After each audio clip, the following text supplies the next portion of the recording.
Coming up, a Kentucky student killed after being hit by a school bus, how she's being honored, and the latest on the investigation.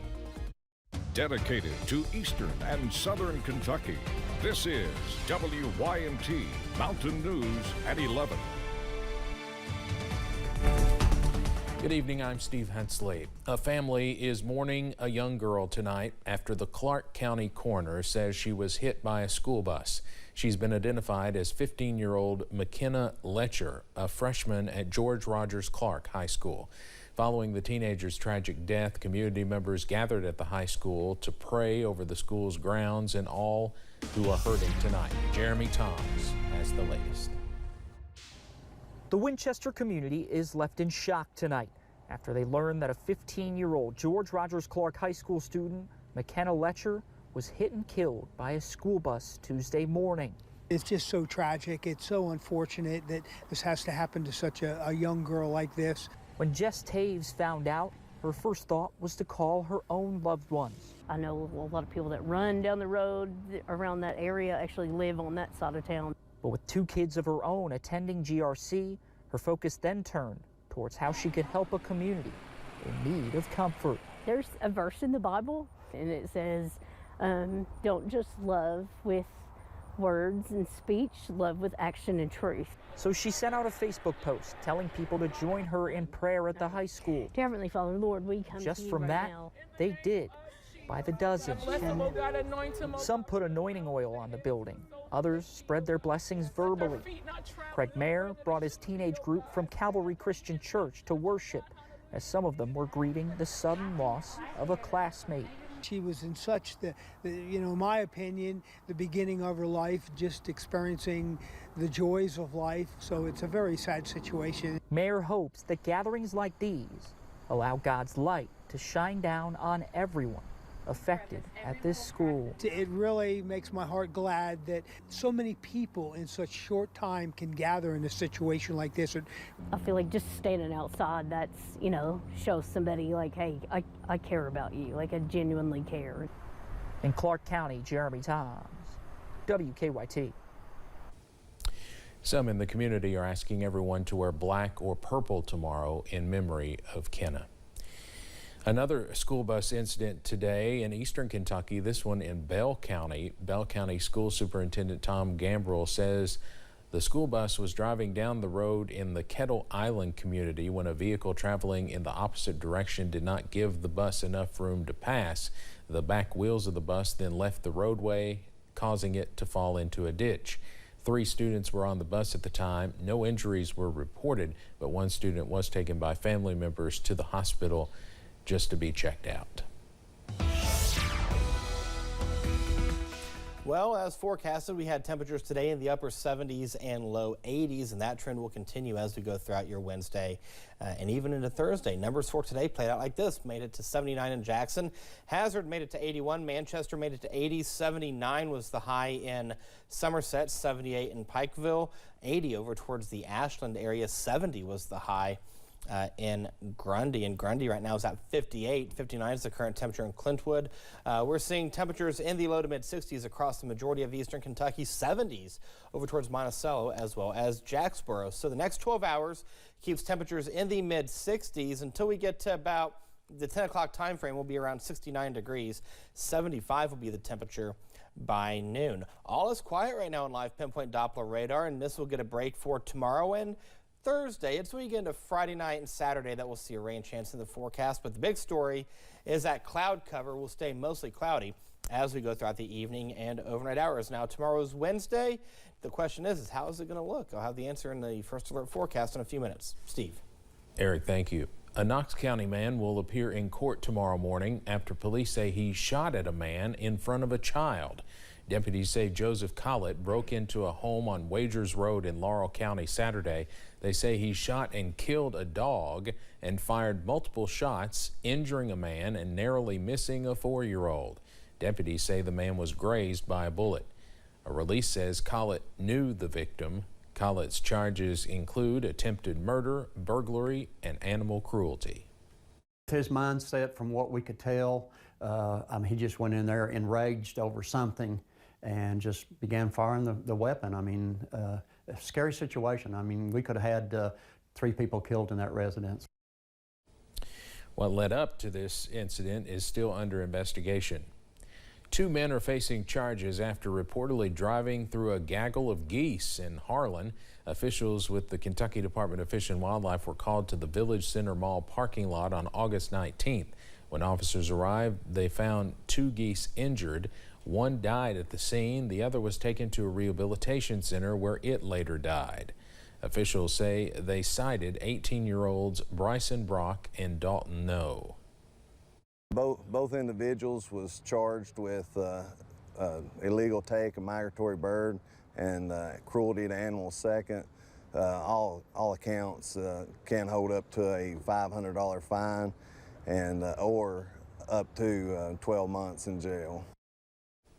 Clark says both men cooperated with police during the investigation. Brock and Noe are scheduled to be arraigned in district court on Monday. Construction continues on a new Breathitt County vocational school and bus garage. Administrators anticipate the building will be complete in about 1 year. Facilities Director William Noble says the vocational school can lead to skills that help the community. We have so many opportunities for students here at the vocational school, and we always need plumbers, electricians. Our community obviously needs mechanics and things of that nature, so it's very vital for our community to have those opportunities for students to learn those trades. Administrators say the school can be used not only by students in the Breathitt County school system, but also students at Jackson City School and Riverside. The first day of the 2024 Kentucky Emergency Services Conference wrapped up in Louisville. Lieutenant Governor Jacqueline Coleman spoke during the opening ceremony. She highlighted changes the Beshear administration has made to better support first responders and 911 dispatchers across Kentucky. Coleman also made a point to thank workers for their sacrifice during the catastrophic events that have hit Kentucky in the past few years. When you think of everything that we've been through, from the pandemic to the historic tornadoes in West Kentucky and the catastrophic flooding in East Kentucky, we would be telling a very different story were it not for your sacrifice in putting others above yourselves. The conference will continue through Friday. 35 counties in the Kentucky Wildlands region were deemed eligible of National Heritage Area status by the National Park Service. If approved by Congress, the Kentucky Wildlands would be the first National Heritage Area in the Commonwealth. Director Tammy Nazario says they are already preparing for the next steps. Through that, we'll build a management plan, and so the first steps of that is to look at our infrastructure and what needs focus, what priorities do we have, and how do we build on what we already have as we move forward. To be designated, a region needs to show it is educationally, recreationally, culturally, historically, and naturally worth national recognition. Kentucky Senator Mitch McConnell released a statement about this today, saying, quote, "Securing Kentucky's first National Heritage Area has been a project years in the making, and I'm grateful to see our state move one step closer to securing this designation.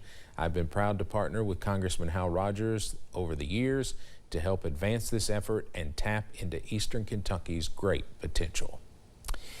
The Kentucky Lottery is celebrating a successful fiscal year with record-breaking sales and more than $1 billion in prize money won.